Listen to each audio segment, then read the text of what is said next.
Good evening, नमस्ते, सत श्री अकाल दोस्तों। आज मैं एक्सप्लेन करने वाली हूँ न्यूटोपिया के सीरीज़ के एपिसोड 2 को। अगर आपने इसका एपिसोड 1 नहीं देखा है तो आपको डिस्क्रिप्शन में इसकी लिंक मिल जाएगी, आप वहाँ से जाकर देख सकते हैं। तो अब हम बात करते हैं एपिसोड 2 की। तो इसकी शुरुआत में हम दो सोल्जर्स को देखते हैं जो कि बिल्डिंग के ऊपर होते हैं और आते हुए प्लेन को देखकर घबरा जाते हैं क्योंकि वो उनकी तरफ ही आ रहा होता है। वे दोनों सोल्जर्स गन से शूट करने की सोचते हैं कि तभी हम देखते हैं कि वो प्लेन नीचे की तरफ चला जाता है, बट वो प्लेन टावर से ना टकराकर साइड में मुड़ जाता है। तभी उस प्लेन को देखकर सब कहते हैं कि ये क्रैश होने वाला है और हम दूसरी तरफ देखते हैं कि जो जिनबुक और कांग यांजू की कार से जो आदमी टकराया था और उसकी एक आंख कांग यांजू के नेक पर थी, वो उस आंख को उठा लेती है और ज़ोर से चिल्लाती है। और इधर हम देखते हैं कि जो प्लेन था वो क्रैश हो जाता है और दूसरी तरफ हम फिर देखते हैं कि जो कांग यांजू है उस आँख को उठाकर जिनबुक को देती है और कहती है कि इसका हम क्या करें। तो जिनबुक जो होता है वो उसे फेंक देता है और वो आँख जो होती है वो कार में ही नीचे गिर जाती है। अब कांग यांजू रोती है क्योंकि यहाँ पर उसे बहुत डर लग रहा होता है और जब दरअसल वो जो आदमी था वो ज़ोंबी होता है और उन्हें इस बात का पता ही नहीं है। अब कांग यांजू उसकी आँख को उठाकर एक पॉलीथिन में पैक कर देती है और वो जिन बुक को बाहर आने को कहती है, बट वो डर के मारे बाहर आता ही नहीं है और बोलता है कि उसे इंश्योरेंस वाले को कॉल करना चाहिए और वो कॉल करने लगता है। इधर जो लीजे यून और रायन हो जो होते हैं वो लिफ्ट में होते हैं कि तभी वहाँ पर आरन पार्क आ जाते हैं और फिर और वो दोनों से पूछते हैं कि क्या तुमने प्लेन को क्रैश होते हुए देखा था। तो सब कहते हैं कि हाँ, हमने प्लेन को क्रैश होते हुए देखा था। अब जो आरन पार्क हैं वो उन दोनों से पूछते हैं कि तुम इस टाइम पर यहाँ पर क्या कर रहे हो, तुम्हें तो मिशन पर होना चाहिए था। तो वो कहते हैं कि हम मिशन पर ही हैं और इधर वो तीनों कुछ बातें करने लगते हैं और इधर जो लिफ्ट होती है वो बीच में ही बंद हो जाती है और इस चीज़ को देखकर वो दोनों सोल्जर काफ़ी ज़्यादा डर जाते हैं। और इसके बाद आरन पार किसी को फ़ोन करते हैं और कहते हैं कि लिफ्ट को ठीक करिए। और इधर जब लिफ्ट ठीक हो जाती है और ओपन होती है तब हम देखते हैं कि वहाँ पर सब इधर उधर भाग रहे होते हैं और उनके सामने एक आदमी आकर खड़ा होता है जो कि ज़ोंबी था। अब वो लिफ्ट के अंदर आने की कोशिश करता है। अब यहाँ पर हम दूसरी तरफ देखते हैं कि जो कांग यानजू है वो सबसे हेल्प मांगती है। तभी उसे एक ब्लैक कैप में एक लड़का दिखता है और वो उससे हेल्प लेती है। अब वो जो लड़का होता है उसके पास आता है और कांग यानजू से पहचान लेती कि वो एलेक्स है। अब ये उसके नाम को सुनकर जो सभी वहाँ के लोग होते हैं वो उसके पिक लेने लगते हैं और उसकी वीडियोस बनाने लगते हैं और उससे कहते हैं कि तुम इस लड़की की हेल्प करो। अब ये सब देखकर एलेक्स भी कांग यानजू की हेल्प करने लगता है और अब वो दोनों उस कार वाले आदमी को बाहर निकालते हैं। इधर दूसरी तरफ जो तीनों लिफ्ट में यानी कि लीजे यून राइन हो और जो आयरन पार्क होते हैं वो ज़ोंबी के साथ थे। अब उन्हें लगता है कि उसे किसी कुत्ते ने काट लिया है या फिर किसी और ने। अब यहाँ पर जो मिस्टर पार्क हैं वो उसकी हेल्प करना चाहते हैं और उसकी हेल्प के लिए आगे बढ़ते हैं और जैसे ही वो उसकी हेल्प करने जाते हैं इतने में ही वो जो आदमी होता है वो नीचे गिर जाता है। अब इसके बाद क्या होता है कि जो मिस्टर पार्क हैं वो उसकी बॉडी को बाहर करके देखते हैं कि लिफ्ट बंद हो जाती है। इसके बाद वो एक फ्लोर पे पहुंचते हैं जहां पर सब लोग इधर उधर भाग रहे थे और एक दूसरे को काट भी रहे थे। वो सारे शॉक्ड हो जाते हैं कि ये सब क्या हो रहा है। अब तभी यहाँ पर जो राइन हो है वो नीचे गिर जाता है और जिसकी वजह से वो नीचे गिरता है वो उसे देखते हैं तो वो किसी की इंटेस्टाइन थी। असल में वो एक ज़ोंबी की इंटेस्टाइन होती है। अब वो ज़ोंबी आधा था और उसकी पूरी बॉडी थी ही नहीं। वो घसीट घसीट के उनकी तरफ आता है। अब यहाँ पर जो मिस्टर पार्क है वो वहाँ से भाग जाते हैं सिक्योरिटी सिक्योरिटी चिल्लाते हुए। फिर दोनों वो हाफ बॉडी वाले ज़ोंबी से लड़ते हैं। दोनों सोल्जर शॉक थे कि ये क्या है चीज़। अब यहाँ पर इतने में मिस्टर पार्क जो होते हैं उनके चिल्लाने की आवाज़ आती है। वो उनकी तरफ भाग कर जाते हैं और इधर कांग यानजू और एलेक्स उस आदमी को नीचे ज़मीन पर लिटा देते हैं। उसे देख वो शॉक्ड होते हैं कि ये बहुत ही अजीब सा है। उसकी आँख से खून नहीं आ रहा है जबकि उसकी आँख से खून आना चाहिए। अब जो एलेक्स है वो उसे सीपीआर देता है और सीपीआर देते हुए जो ज़ोंबी होता है वो पिचक जाता है और उस ज़ोंबी के मुंह से खून आने लगता है। अब सब ये देख के कहते हैं कि तुमने इसे मार दिया है। यहाँ इनको किसी को पता नहीं था कि वो असल में ज़ोंबी है। अब यहाँ पर कांग यानजू और जो एलेक्स होते वो सदमे में थे। अब वहाँ लोग आते हैं और कहते हैं कि तुमने क्या किया, क्या यह मर गया है? एलेक्स कहता है कि मैंने इसे नहीं मारा है।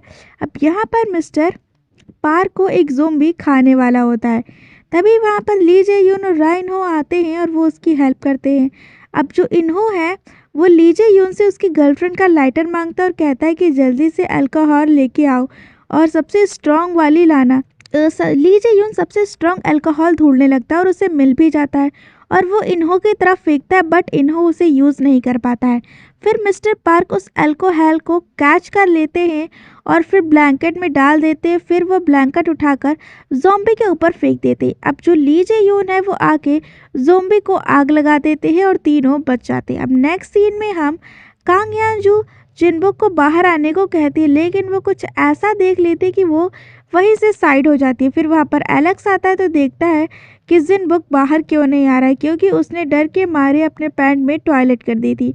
अब कांग यानजू को एक ट्रक तेजी से आते हुए दिखता है और वो बहुत ही ज़्यादा घबरा जाती है और एलेक्स भी उस ट्रक को देख लेता है तो वो जिनबुक को बाहर आने को कहता है, लेकिन जो जिनबुक है उसने अपने पैंट में टॉयलेट कर दी थी जिसकी वजह से वो बाहर आना नहीं चाहता था।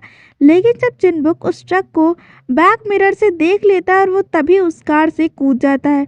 जिनबुक की कार पूरी तरीके से टूट चुकी थी।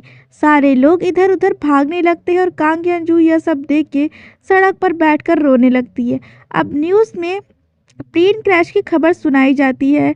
जब सोल्जर्स इस न्यूज़ को सुन रहे होते हैं, यहाँ सोल्जर्स का हेड बोलता है कि तुमने बिना परमिशन गन चलाने की सोची भी कैसे, और यह भी कहते हैं कि शायद अब उन्हें प्लेन क्रैश एरिया में जाना पड़ेगा। तभी दूसरा सोल्जर कहता है कि इसकी कोई ज़रूरत नहीं पड़ेगी, गवर्नमेंट ने मार्शल लॉ लगा दिया है। अब सोल्जर्स अपने यूनिट को रेडी करते हैं। अब इन्हों और जो ली जे यून की कोई खबर नहीं होती है। हम देखते हैं कि आग की वजह से फायर अलार्म बज जाता है। तीनों ज़ोंबी की बॉडी के पास ही थे। यहाँ राइन हो और ली जे यून को एक स्प्रे मिलता है। वो उसे उठा लेते हैं क्योंकि उससे आग लगाई जा सकती थी और वो ज़ोंबी को मार सकते थे। यहाँ मिस्टर पार्क को पता चलता है कि पूरा स्टाफ इन्फेक्टेड हो चुका है और पूरी बिल्डिंग में अफरा तफरी मची हुई है। अब तीनों यूनिट के पास जाने को कहते हैं और ये भी कहते हैं कि प्राइवेट स्टेयर से जाना सही रहेगा, ना कि लिफ्ट से। लेकिन जो मिस्टर पार्क है वो यूनिट के पास नहीं जाना चाहते थे, वो यहाँ से चले जाते। अब दोनों सोल्जर सोचते हैं कि क्या यह बच पाएंगे। फिर वो दोनों जाने लगते हैं। फिर राइन हो गिर जाता है और फिर सारे ज़ोंबी उनके पीछे पड़ जाते हैं। यहाँ एलेक्स और जिनबुक यहाँ जो एलेक्स है वो जिनबुक को लेने जाता है कि तभी एलेक्स के पीछे ज़ॉम्बी पड़ जाता है और जिनबुक के पीछे भी ज़ॉम्बी पड़ जाता है। एलेक्स कांग यानजू को भागने के लिए कहता है कि तभी कांग यानजू के पीछे भी ज़ॉम्बी पड़ जाता है और वो भी कहीं भाग जाती है। तीनों अलग अलग हो जाते हैं और हर जगह ज़ॉम्बीज़ ही ज़ॉम्बीज़ थे। इधर राइन हो और जो ली जे यून है वो ज़ॉम्बी से बचकर स्टेयर्स की तरफ जाते हैं और जल्दी से जल्दी ऊपर रिपोर्ट करने के लिए जाते हैं। यहाँ सारे सोल्जर्स बहुत डरे हुए थे और इधर राइन हो और ली जे यून और बाकी सोल्जर्स की कोई खबर नहीं थी। चार लोग गायब हो चुके थे। अब यहाँ पर जो कांग यानजू है वो भाग रही होती कि तभी एक औरत उसे अंदर बुला लेती है। इधर जो जिनबुक है वो कांग यानजू को ढूंढ रहा होता है कि तभी उसे एक शॉप दिखती है जहाँ वो अपने कपड़े को चेंज कर लेता है और नए कपड़े पहन लेता है। अब दूसरी तरफ राइन हो और ली जे यून 67 फ्लोर तक पहुँच जाते हैं और वो विंडो से बाहर का माहौल देखते हैं। दोनों बहुत ही डरे हुए थे और इसके बाद वो और ऊपर चढ़ते हैं और ऊपर चढ़कर उन्हें पता चलता है कि जो डोर है वो लॉक हुआ है। अब उनके पास कोई और रास्ता नहीं था, उन्हें होटल से ही जाना पड़ेगा। दोनों होटल की तरफ जाते हैं और डोर खोलते हैं। यहाँ कांग यानजू अपनी मॉम को कॉल करती है। उसकी मॉम उसे घर आने को कहती है, बट योंगजू कहती है कि वो ली जे यून के बिल्डिंग के पास ही है। तो योंगजू की मॉम कहती है कि उसे उसके पास जाना चाहिए क्योंकि वो मिलिट्री में है और उसके पास गन भी होगी। इधर राइन हो और ली जे यून होटल में आते हैं और स्टाफ ओनली रूम में घुस जाते हैं। वहाँ एक स्टाफ थी सूजो। अब सूजुंग राइन हो के सर पर दे मारती है एक ज़ोंबी समझकर। अब सूजुंग उनसे माफ़ी मांगती है और दूसरी तरफ हम देखते हैं कि जो सारे सोल्जर्स होते हैं वो बोलते हैं कि पहले गंगनम का प्लेन क्रैश हुआ और अब यहाँ पर ज़ोंबी। सब ऐसे ही बैठे होते कि तभी उनका लीडर आ जाता है और किसी को समझ में नहीं आ रहा था कि क्या करना है।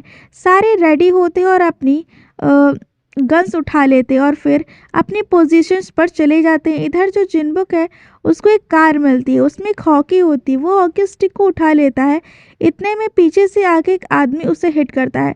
जिनबुक बेहोश हो जाता है और वो आदमी उसका फ़ोन और वॉलेट चोरी कर ले जाता है। जब वो उसकी वॉच चोरी करने जा ही रहा होता है कि अब यहाँ पर कांग यांजू आती है और वो औरत भी आती है जिसने कांग यांजू को बचाया था। और इसके बाद वो जो औरत होती है वो शोर को वहाँ से भगा देती है और कांग यांजू जिनबुक को उठाती है। औरत कहती है कि तुम इसे जानती हो, जिस पर कांग यांजू बोलती कि हाँ मैं इसे जानती हूँ। इधर जो ली जे-यून है वो सूजुंग से पूछता है कि तुम्हारे पास कोई फ़ोन वगैरह या लैंडलाइन तो होगा ही। तो सूजुंग कहती है कि हाँ है, बट यहाँ पर बहुत सारे ज़ोंबीज़ हैं।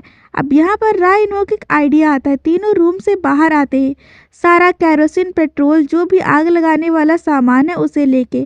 तभी वहाँ वो एक ज़ोंबी को देखते हैं जो कि एक जगह पे छुपा हुआ था। वो एकदम से कूद के उनकी तरफ आता है तो वो उसका मुंह जला देते हैं, लेकिन वह फिर भी नहीं मरता और फिर डर के मारे जो रा इन-हो है वो उसकी खोपड़ी पर वार करता है और उसकी खोपड़ी कट जाती है और वो ज़ोंबी सूजुंग के ऊपर आकर गिर जाता है। अब रात होती है, सारे सोल्जर्स रूफ पर होते हैं। यहाँ अभी भी रा इन-हो और ली जे-यून और बाकी सोल्जर्स का कुछ पता नहीं था। वह उन्हें ढूंढने की बात करते हैं। तब जिनबुक इधर जो जिनबुक होता है उसे होश आ जाता है और वह पुलिस स्टेशन जाने की बात बोलता है। कांग यांजू कहते हैं कि पहले पुलिस स्टेशन में जाकर रिपोर्ट करेंगे, उसके बाद वो ली जे-यून की बिल्डिंग में जाएगी। तो जिनबुक कहते हैं कि तुम इस हालात में वहाँ नहीं जाओगी अकेले। कांग यांजू कहती है कि मैं अकेले ही चली जाऊंगी, तुम्हें मेरी फिक्र करने की कोई ज़रूरत नहीं है। अब कांग यांजू उस औरत को भी साथ चलने को कहती है, बट वो औरत नहीं जाती है। फिर वो दोनों वहाँ से चले जाते। तभी हम देखते हैं कि उस औरत के पीछे बहुत सारे ज़ोंबीज़ भागकर आ रहे होते हैं। अब यहाँ वो तीनों अभी भी होटल में ही थे। तभी उन्हें ज़ोंबीज़ की आवाज़ आती है। वो तीनों जाकर देखते कि वहाँ पर शेफ जुंग होते हैं। उन्होंने ज़ोंबीज़ को कांच के डोर से रोक रखा था ताकि वो ज़ोंबीज़ अंदर ना आ सके।